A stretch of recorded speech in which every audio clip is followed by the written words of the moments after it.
사람이 사는 세상 안에 또 사람이 사는 동안 참 여러 가지 어려움에 직면하게 됩니다. 실제 개개인들도 그런 어려움에 직면해 왔던 이런 분들도 아마 계실 것입니다. 질병이라든지 사고, 전쟁, 천재지변 등 정말 많은 고난을 겪으면서 살아갑니다. 이런 고난 중에는 사람들이 잘못하여 당하는 고난들도 있고 그렇지 않는 것들도 있습니다. 질병의 경우를 보더라도 평소 자신의 건강 관리를 잘못해서 생긴 질병들도 있습니다. 내가 건강 관리를 잘 했더라면, 또 음식 조절이라도 이런 부분들을 잘 했더라면 건강하게 지낼 수 있는데 그렇지 못해서 질병을 얻은 경우도 있습니다. 물론 그렇지 않는 경우도 있지요. 잘 했는데도 질병이 오는 경우들도 있습니다. 어느 분이 이런 얘기를 하셨어요. 신장을 이제 기증을 했어요. 아픈 사람이 있어서 신장을 기증을 했는데, 기증할 때는 참 기쁜 마음으로 이렇게 기증을 하고, 그리고 이제 그게 기증하고서도 좋았는데, 기증한 이후에 자기 몸이 너무 힘들어짐을 느낀 거죠. 너무 힘들어짐을 느끼면서 조금 후회가 되더라 하는 이야기를 하시더라고요. 그러면서 이런 이야기를 덧붙였어요. 자기들이 관리를 못하고 마음대로 살다가 상해있는데 그렇게 상한 것을 내가 띄워주고 나는 이렇게 고통을 당하며 힘들게 살아야 되는가, 이걸 생각을 하게 되었었노라고 그런 얘기를 하더라고요. 그러니까 처음에는 즐거운 마음으로 기쁜 마음으로 이렇게 했었는데 이제 그 신장을 기증하고 나서 자기가 어려워지니까 이제 그런 생각이 들더라 하는 얘기를 하더라고요. 여러분, 우리가 살면서 보면 정말 이 질병이라고 하는 거 정말 관리를 잘했는데 오는 경우도 있고 그렇지 않은 경우도 있다라는 거죠. 또 우리가 어떤 사고가 일어났을 때 여러분 많이 듣는 단어들이 있습니다. 요즘은 더 많이 그런 단어들을 듣지요. 인재라고 하는 단어입니다. 인재. 우리가 사람이 당하는 고난 중에는 이렇게 인간이 소홀히 하거나 설마 하는 생각 때문에 일어난 것들이 많습니다. 과거에는 인재란 말을 그리 많이 듣질 않았었어요. 그런데 지금은 어떤 사고가 나고 나면 인재다. 여기는 사람들이 뭔가 주의를 잘못했고 관리상의 문제가 있었고 이런 문제들을 제기하면서 일어나지 않을 수 있는 사고들이 일어났었다, 이런 말을 많이 합니다. 이런 것들은 다 인간 안에 있는 어떤 욕망이라든지 또 잘못된 판단이라든지 이런 것들로 발생하는 때가 있어요. 전쟁도 그렇죠. 내전 같은 경우도 그렇지 않습니까, 여러분? 지금도 내전이 일어난 나라들이 있고, 그렇죠? 여러분, 전쟁과 내전이라고 하는 것들, 이건 끊이지 않고 계속 일어나는 것을 우리가 보게 돼요. 이것들은 결국 인간 안에 있는 욕망 때문이에요. 잘못된 판단 때문에 그런 일들이 발생할 수 있다라는 것입니다. 그래서 인간의 그런 욕망과 절제하지 못한 생활 때문에 또는 많은 사람들이 고생을 하고 있어요. 자, 그러나 여러분, 천재지변을 당할 때 일정 부분 인간에게 책임을 찾으려고 하고 있는 것을 우리가 보게 돼요. 천재지변이 일어났었을 때에는 이제 이 부분은 우리 인간이 어떻게 할 수 없는 상황이었다 이렇게 했었는데, 지금은 천재지변까지도 인간에게서 책임을 찾으려고 하는 것을 우리가 볼 수 있어요. 원인을 알 수 없는 천재지변도 있지만은 인간이 만든 환경 탓에 천재지변을 불러왔다, 이렇게 생각하는 경향이 시간이 흐를수록 더 많이 거론되고 있는 것을 우리가 볼 수 있습니다. 인간의 잘못으로 인해 발생한 문제들에 대해서 인간이 책임의식을 느끼게 되는 것입니다. 이런 것들은 시간이 흘러가면서 더 많은 책임의식을 갖게 될 것이다, 이런 생각을 합니다. 그리고 그런 경우는 자신들의 생각을 바꾸면은 달라질 수 있는 부분이라는 것도 우리가 기억을 해야 됩니다. 지금 인류에게 일어나고 있는 수많은 천재지변들을 보면서 그 인간이 과욕을 버리고 생각을 바꾸면은 어느 정도 원상태 모습으로 돌아올 수 있는 그런 일들도 많이 있습니다. 그런데 그것을 하지 못합니다. 그것은 국가 이기주의 때문에도 그렇습니다. 개인들의 이기주의 때문에도 그렇습니다. 여러분이 아는 대로 파리 기후협약 같은 경우 세계 그 얼마나 많은 나라들이 거기에 참여했었습니까? 그런데 거기에 맨 마지막에 참여한 게 미국과 중국이었었는데 결국 트럼프가 들어서면서 거기에서 빠져나와 버렸잖아요. 왜 그러냐면은 기후협약에 자기들이 참여하게 되면은 감내해야 될 고통이 너무 많은 거예요. 발달한 나라들일수록 더 감내해야 될 부분들이 많은 거예요. 그러니까 탈퇴를 하는 거죠.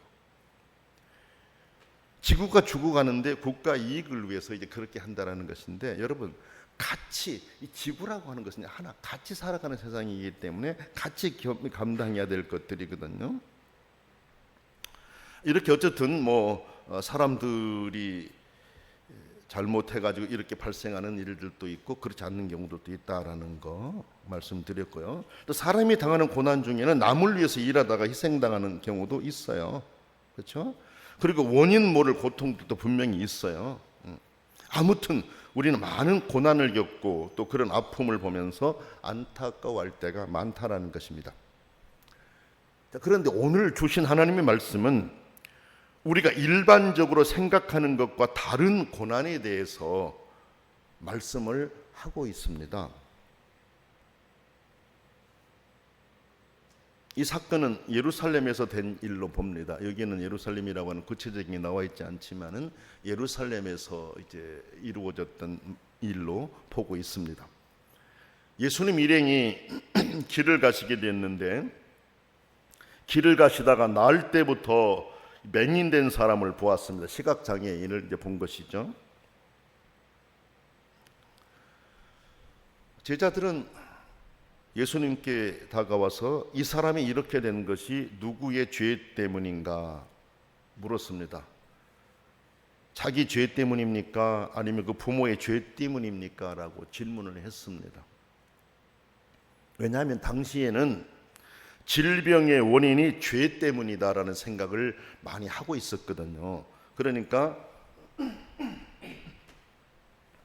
죄송합니다. 제자들의 입장에서도 이제 그런 일반적인 사회 통념을 갖고 그런 질문을 했을 것입니다. 그런데 제자들의 이런 질문에 대해서 예수님께서는 전에 그들이 전혀 들어보지 못한 대답을 하셨습니다. 누구의 죄 때문이 아니라 그에게서 하나님이 하시는 일을 나타내고자 하심이라, 이런 말씀을 하셨습니다. 이거는 자기의 죄 때문도 아니고 부모의 죄 때문도 아니다. 이 사람이 이렇게 시각장애를 입는 거, 이것을 통해서 하나님이 하시는 일을 나타내고자 하십니다. 이렇게 대답하신 거죠. 무슨 뜻인 것 같아요, 여러분들? 이 맹인의 경우 예수님이 누구인지, 그리고 예수님이 세상을 위하여 무슨 의미를 가지시는지 이것을 보여주어야 될 목적을 가졌다라는 것입니다. 여러분, 빛이 있어도 빛을 보지 못한 맹인을 고쳐 빛을 보게 하여 주심으로써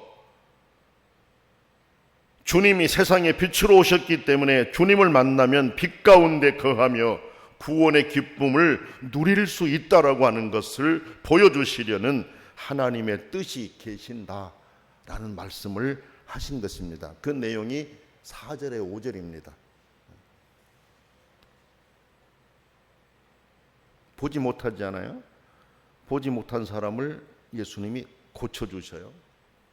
그러면서 본다고 하면서 영적으로 맹인되어 있는 사람들, 이 사람들이 예수님을 만날 때 눈을 뜨고 실제를 볼 수 있다라고 하는 것을 알리기 위해서 지금 현재 이 사람이 고통을 당하고 있다, 이렇게 대답을 하셨던 거예요.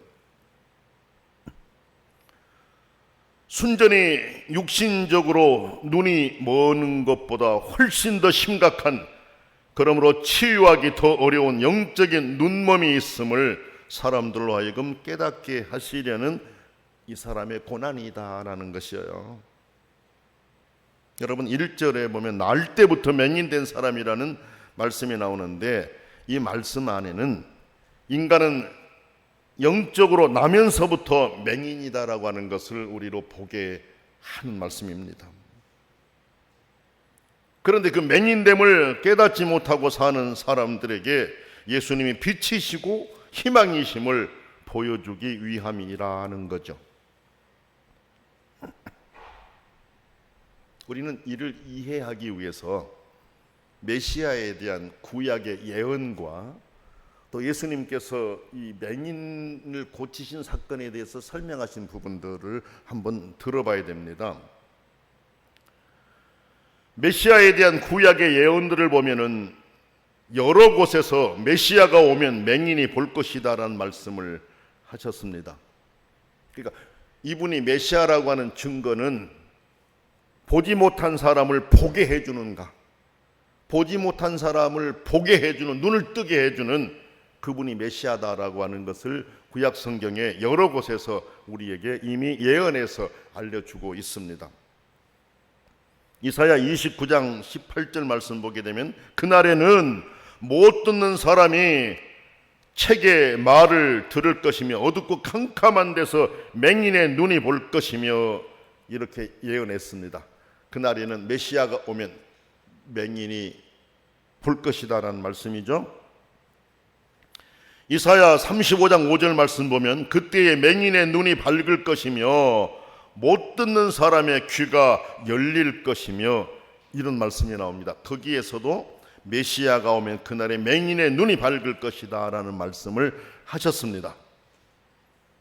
또 이사야 42장 7절 말씀 보면 내가 눈먼 자의 눈을 밝히며 갇힌 자를 감옥에서 이끌어내며 흑암에 있는 자를 감방에서 나오게 하리라, 이렇게 말씀하셨습니다.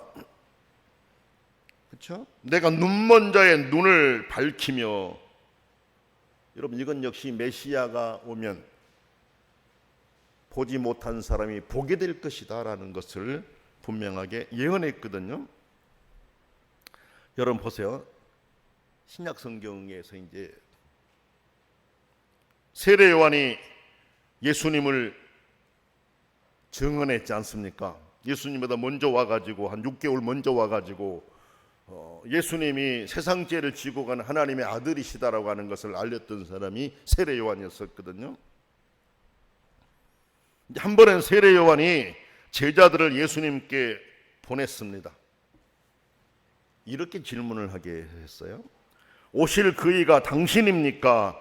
아니면 우리가 다른 일을 기다리오리까? 예수님 당신이 구약에 예언되어 있는 메시아입니까? 아니면 우리가 다른 분을 기다려야 합니까? 라고 물었습니다.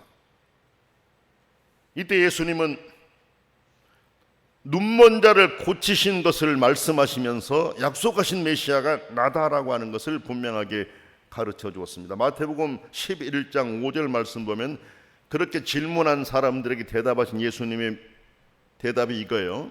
맹인이 보며 못 걷는 사람이 걸으며, 쭉 이어집니다. 맹인이 본다. 맹인이 보는 것을 봐라. 구약에 예언되어 있는 메시아가 오면 맹인이 본다고 했지 않았느냐. 지금 맹인의 눈을 밝히는 일을 내가 하고 있지 않느냐. 이 정도로 대답했습니다. 그러니까 그러니까 주님께서 그렇게 말씀만 하셔도 세례 요한은 알아차릴 수가 있는 거죠. 성경을 알고 있었기 때문에, 예언된 말씀을 알고 있었기 때문에 맹인이 본다라고 하는 말씀 안에서 구약에 예언된 메시아 이분이시다라는 것을 확실하게 알게 하셨다라는 거죠. 여러분, 오늘 본문도 뒷부분을 보게 되면 9장 32절로 33절 내용을 보게 되면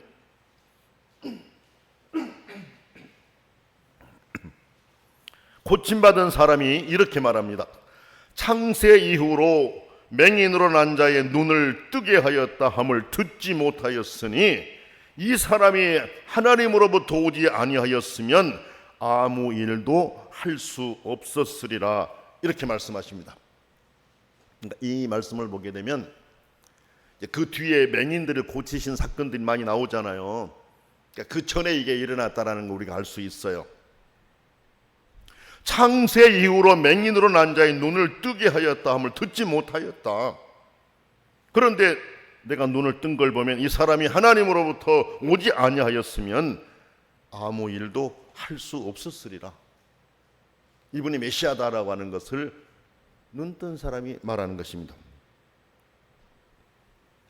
그러므로 이 사건은 예수님께서 맹인의 눈을 뜨게 하심으로써 예수님이 구약에 약속된 메시아이심을 알게 하고, 또 그분은 영적으로 어둡게 거하는 사람들을 빛으로 인도하실 구원자이심을 보이시고자 함이라는 것입니다. 예수님의 이런 대답을 들으면서 우리는 하나님이 하시는 일을 나타내려는 고난이 있다라는 것을 배우게 됩니다. 우리가 당하는 고난들이 있는데 그 고난을 통해서 하나님이 하시려는 일을 나타내려고 하는 고난이 있구나 하는 것을 우리로 보게 된다는 것이죠. 고난을 겪는 순간에는 너무나 큰 고통이겠지만 여기 이 사람은 하나님의 원대하신 일에 참여하고 있다는 것을 알 수 있습니다. 말씀을 보면 그 고난의 순간은 기쁨으로 바뀌었습니다. 그리고 그 일로 인해 하나님의 일이 크게 나타난다는 것을 우리로 알게 하셨습니다.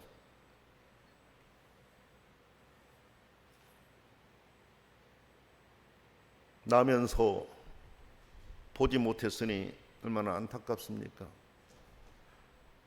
개인적으로 볼 때 큰 고통이었었어요. 그런데 그를 통해서 하나님이 나타내시려는 뜻이 계셨다라는 것입니다. 자신은 힘들고 어려운 순간을 보냈지만 그러나 그는 하나님의 귀한 일에 사용되었고 하나님의 귀한 일에 참여했고 결국 그로 인하여서 수많은 사람들이 예수 그리스도의 진리를 깨닫게 되었다라는 사실입니다. 그 일에 그가 사용되었습니다.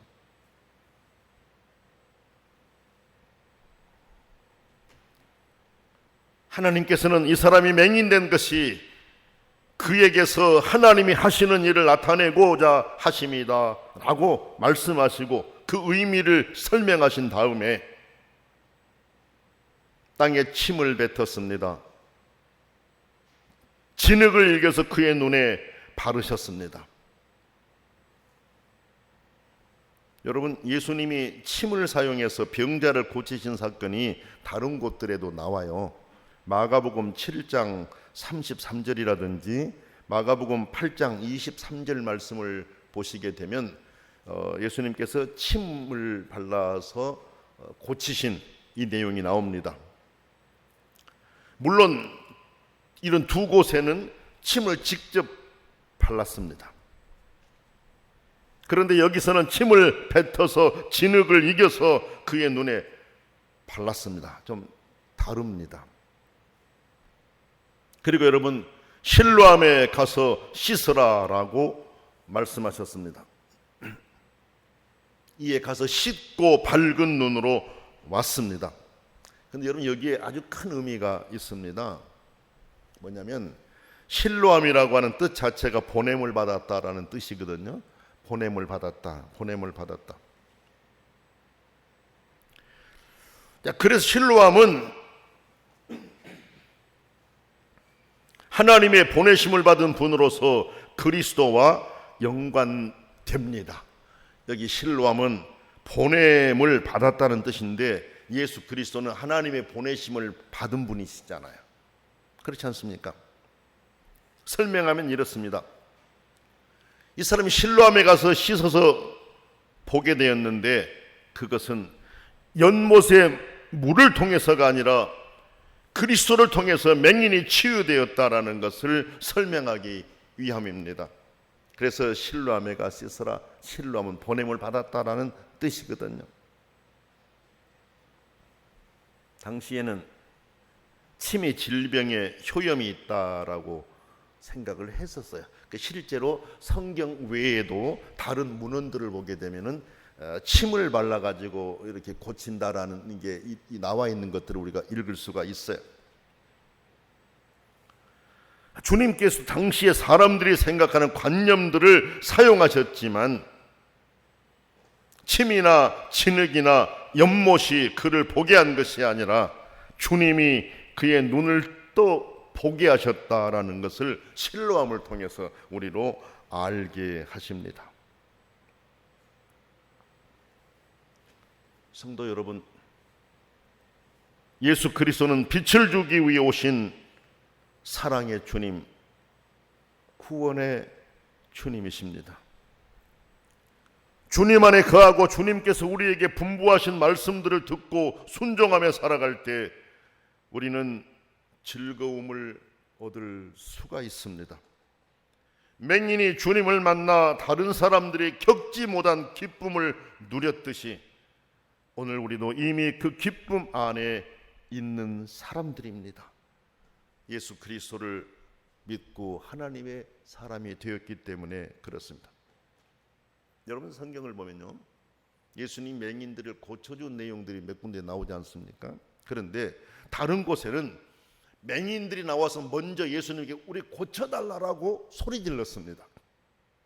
그렇죠? 맹인이 고쳐달라고 소리를 질러서 주님이 고치신 사건들이 소개되지만 여기는 맹인의 외침이 없습니다. 맹인이 고쳐달라고 소리 지르지 않았습니다. 주님이 그를 아시고 고쳐서 그에게 기쁨을 주셨습니다. 주님은 오늘 또 우리에게 기쁨 주시기를 원하십니다. 다만 순종은 요구하십니다. 만약 이 맹인이 예수님께서 하신 모습을 비웃고 예수님의 말씀에 순종하지 않았다면 그는 이런 기적을 체험하지 못했을 것입니다. 눈을 뜨지 못했을 것입니다. 빛을 보지 못했을 것입니다. 비록 적은 믿음이었지만 예수님의 말씀에 순종한 덕에 빛을 볼 수가 있었습니다. 이 맹인이 치유되어 볼 수 있을 것으로 생각조차 하지 않고 살고 있었던 사람일 수 있습니다. 나는 이대로 사는 것이 내 모든 삶이다 이렇게 생각할 수 있었을 것입니다. 그래서 그는 주님이 지나가신 때도 고쳐달라고 소리조차 지르지 않았습니다. 하지만 주님은 그의 문제를 아셨기에 그를 고쳤습니다. 그리고 그에게 진정한 기쁨을 주셨습니다. 그뿐만이 아니라 이를 통해 예수님이 구약의 메시아이심도 드러내셨습니다. 그렇습니다. 하나님의 아들인 예수님의 말씀에 무조건 순종하는 것이 큰 일을 낼 수 있는 길입니다. 우리의 지금의 삶의 변화를 기대하기 어렵다고 자포자기하고 사는 그런 사람들이 있을 수 있습니다. 그러나 여러분, 주님이 먼저 나의 모습을 아신다라고 하는 것을 기억하십시다. 그리고 주님께 순종하며 믿음의 일에 더 힘쓰는 성도들이 되십시다. 사람이 어떤 어려움을 당하고 있을 때 그 사람이 어려움 당하는 것을 가지고 이러저러 말할 것이 아니라 우리는 기도해 줄 수 있어야 되고, 하나님 아버지 그 어려움을 통해서 오히려 하나님의 뜻이 드러나기를 원합니다. 오히려 그 일을 통해서 하나님 나라가 확장되기를 원합니다. 그 일을 통해서 믿음의 형제들이 더 믿음이 굳건해지기를 원합니다 라고 기도할 수 있어야 합니다. 우리에게 구원의 빛을 주신 주님은 분명 우리의 삶에도 기쁨을 주시는 분이십니다. 저와 여러분의 삶에 진정한 기쁨을 주시고 행복과 평안 안에 살 수 있도록 복 주시기를 원합니다. 기도하겠습니다. 존귀하신 하나님 아버지, 이 맹인 참 어려운 상황이었습니다.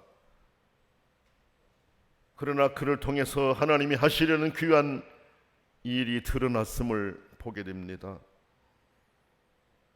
잠시 어려움이 있었지만 그는 하나님의 일에 귀하게 쓰임받는 자가 되었고, 그를 통해 수많은 사람들이 하나님의 사랑과 은혜를 깨닫게 되었습니다.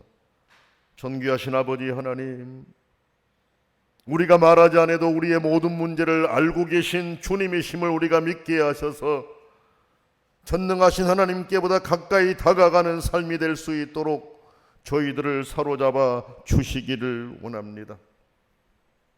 힘겹고 어려운 사람들을 바라볼 때 오히려 그들을 위해서 기도하게 하시고, 그 일들을 통해 하나님의 뜻이 드러나기를 기도해 주는 그런 성도들이 되기를 원합니다. 오늘 또 하나님의 은혜에 충만히 받아 살아가는 하루 삶이 되게 하여 주옵소서. 예수님의 이름으로 간절히 기도드립니다. 아멘.